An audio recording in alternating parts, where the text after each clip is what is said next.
Fala galera do nono ano aí da Escola Mestre Jesus, aqui é o professor Glauber. Vamos dando continuidade no nosso conteúdo, falando agora sobre semelhança de triângulos, né? Começando com o teorema fundamental da semelhança, que diz o seguinte: se traçarmos uma reta paralela a um dos lados de um triângulo, intersectando os outros dois lados em pontos distintos, determinando assim outro triângulo, então este será semelhante ao primeiro. Então eu tenho aqui, ó, o triângulo ABC, né? E eu tenho aqui a reta, ó, paralela ao lado BC. Aí eu formo aqui o triângulo ABC e o triângulo ADE, né? E esses dois triângulos eles serão semelhantes. Por quê? Ó, ângulo B aqui e o ângulo D, eles são congruentes, né? Estudamos em retas paralelas cortadas por uma transversal e que esses ângulos aqui, ó, eles são correspondentes. Coloquei aqui, ó, ângulo D e o ângulo B, congruentes, pois são correspondentes. Assim como o ângulo e o ângulo C, eles também são congruentes porque são correspondentes. Se esses dois ângulos são correspondentes, o terceiro também vai ser, já que ele faz parte tanto do triângulo pequeno quanto do triângulo grande, né? Então aí, ó, daí se esses dois triângulos eles são semelhantes, eu posso concluir que os seus lados são proporcionais, né? Lados proporcionais. Então aqui eu tenho, ó, AD, lado AD do triângulo pequeno, ó, está para o lado AB do triângulo grande, pequenino sobre o grandão. E o lado AE do triângulo pequeno está para o lado AC do triângulo grande. Ok? Essa é a primeira proporção que eu tenho. E eu posso formar outra, né? O lado AE sobre o lado AC, lado AE sobre o lado AC, está para o lado DE sobre o lado BC. Essas são as duas razões de semelhança que eu posso organizar, mostrando que esses dois triângulos eles são semelhantes, beleza?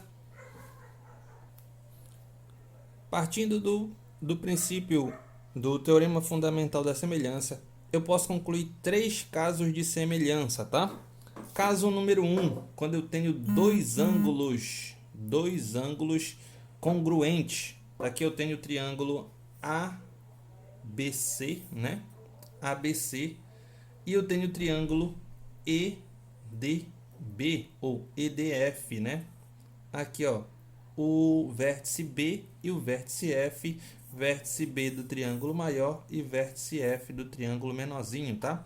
Separei os dois triângulos só para a gente organizar aqui, ó, ficar melhor a nossa visualização. Então aqui eu tenho, ó, triângulo ABC, tá aqui o ângulo alfa do triângulo grande, né?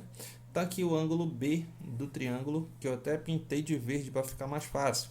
E eu tenho aqui o triângulo menorzinho, DEF, né? DEF, ângulo alfa e ângulo verde aqui, ó, representado, tá? Como é que eu organizo a minha proporção? Sempre lado oposto ao ângulo, né? Ângulo alfa, lado oposto a ele, eu tenho aqui o lado BC ou CB, né? Lado CB está para o oposto do ângulo alfa do outro triângulo, DF, tá? Então, lado CB ou BD ou BC está para o lado DF, tá? Lado CB está para o lado DF. Assim como o lado aqui oposto ao ângulo verde, tá? Lado AC está para o lado DE do outro triângulo. Assim como o ângulo que não está pintado aqui, ó, lado AB está para o lado EF. Ah, tio, mas aqui eu tenho três razões, né? Três razões. Sim, eu posso pegar de duas a duas. Eu posso pegar essa razão com essa e essa razão com essa. Tanto faz. Eu tenho que pegar dois lados, né? Lado CB com o lado DF, o lado AC com o lado DE, beleza? que eu posso concluir com isso? Se dois triângulos possuem dois lados congruentes, dois ângulos congruentes, então podemos afirmar que eles são semelhantes, tá? Se eu tenho dois ângulos congruentes em dois triângulos, então eles serão semelhantes. Caso número 2, eu tenho um lado, um ângulo e um lado. Esse ângulo aqui, ó, ele necessita ser formado entre os dois lados, tá bom? Então aqui, ó, vou mostrar. Triângulo ABC. Eu tenho lado 9, ângulo de 90 graus e o lado aqui 12, né? Triângulo GFGH. Triângulo FGH. Eu tenho o lado de 3 centímetros, o ângulo de 90 graus e o lado aqui, ó, de 4 centímetros. Então já sei que os ângulos eles são congruentes, né?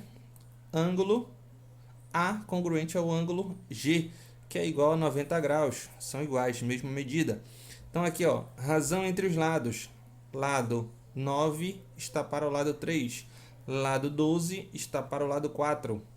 Razão entre os lados, que é a mesma coisa que 3 para 1, ou seja, esses lados eles são proporcionais, né? A razão é a mesma entre eles. Aí eu tenho, se dois triângulos apresentam dois pares de lados proporcionais e o ângulo formado entre esses lados são congruentes, então podemos afirmar que esses triângulos são semelhantes. Então, ó, se os lados são proporcionais e o ângulo formados por eles são congruentes, então os dois triângulos são semelhantes, beleza? E a terceira e última, mais fácil de todas, é quando eu tenho os três lados semelhantes, tá? Os lados proporcionais. Aqui eu tenho o triângulo ABC e o triângulo DEF, né? Então aqui, ó, quais são os lados correspondentes? AB e o DE, AC com DF e o BC com EF, né? São os lados correspondentes. Aí eu tenho a razão entre eles. 5 está para 2, 7,5 está para 3 e 10 está para 4. Razão de semelhança de todos os três, 2,5. Então, os lados são proporcionais. Se os lados são proporcionais, esses dois triângulos eles são semelhantes, beleza? Aí vamos concluindo a última parte do nosso conteúdo, né? Que é o conteúdo falando sobre semelhança. Ficamos apenas com o intuito de exercitar agora, tá? Beleza? Tenha um bom estudo.